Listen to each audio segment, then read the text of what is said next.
হলো যে বিষয়ে আলোচনা করেছি আমরা যে এসআইআর, আমি বিস্তারিত বলবো না। এই এসআইআর লক্ষ্য কি, মানে ইতিমধ্যে এটা জানা হয়ে গেছে যে ভারতীয় জনতা পার্টিকে ক্ষমতায় রাখার জন্য বা ক্ষমতায় ফেরানোর জন্য এসআইআর, এটা বিহার, পশ্চিমবাংলা এবং আরও অন্যান্য রাজ্যে এই সাম্প্রতিক নির্বাচনে এটা পরিষ্কার, কারো বুঝতে কোনো অসুবিধা নেই। আমাদের রাজ্যেও 17টা রাজ্যের সাথে এই রাজ্যেও এসআইআর অপারেশন শুরু হয়েছে। আমরা আমাদের পার্টি কোনো বৈধ নাগরিকের ভোটাধিকার যাতে হরণ না করতে পারে সেই জায়গায় আমরা যতটুকু সহযোগিতা করতে পারি, যাদের এরকমভাবে অন্যায়ভাবে ভোটাধিকার যাবে আমরা সেই কাজ আমরা করবো, সাহায্য করবো। এসআইআর তো এখন আর চালু হয়ে গেছে, এই অপারেশন শুরু হবে, বন্ধ করো বা বন্ধ করানো যাবে না, কিন্তু এতে যাতে মানুষ ক্ষতিগ্রস্ত না হয় তাদের।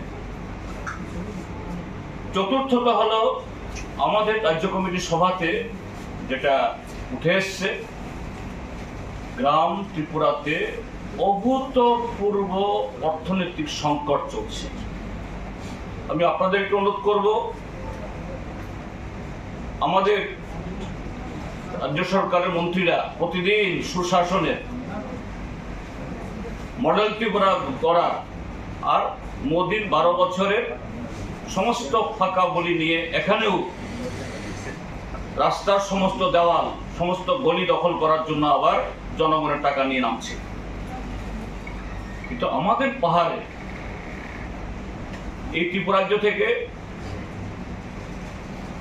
1.5 থেকে 2 লাখ পাহাড় এবং সমতলের মানুষ কাজের সন্ধানে একেবারে লো এন্ড থেকে হায়ার এন্ড, অর্থাৎ শিক্ষিত, অর্ধশিক্ষিত এবং কম শিক্ষিত রাজ্যের বাইরে চলে গেছেন এবং অনেক জায়গাতে বাইরে থেকে কাজ পায় না, খেতে পায় না, বিভিন্নভাবে অসুস্থ হয়, অ্যাক্সিডেন্ট হয়, চিকিৎসা করতে লাশ হয়ে ফিরছে। এটা এখন শুধু বাইরে যাচ্ছে না, আরো বেশি দুর্ভাগ্যের হলো যে কাঁটাতারের বেড়া ডিঙ্গিয়ে বাংলাদেশের জঙ্গলে গিয়ে সেখানে বনজ সামগ্রী সংগ্রহ করে কোনো রকম যে পেট চালাচ্ছেন, এরকম বেশ কয়েকটা মহকুমার মানুষ। গন্ডাছড়া মহকুমা, গন্ডাপিসা, এদিকে হলো লংথারাইবেলি এবং কাঞ্চনপুরের একাংশ। কাঞ্চনপুরের আমাদের প্রতিনিধিরা বলেছেন যে দামছড়া ব্লকের অধীন খেদাছড়া দামছড়া এলাকার পুরুষ প্রায় অর্ধেকের বেশি মিজোরামে পাড়ি দিতে বাধ্য হয়েছেন কাজের সন্ধানে। এরকম শুধু মিজোরাম না, আসামের দিকেও এরকম সংকট ত্রিপুরা রাজ্যের মধ্যে অতীতে সেই 88-92 দেখা গেছিল, আবার এখন শুরু হয়েছে। সেখানে এই অনাহার, অর্ধাহার কাজের সন্ধানে দেশের ভিতরে অন্য রাজ্যে এবং দেশের বাইরেও যাওয়া।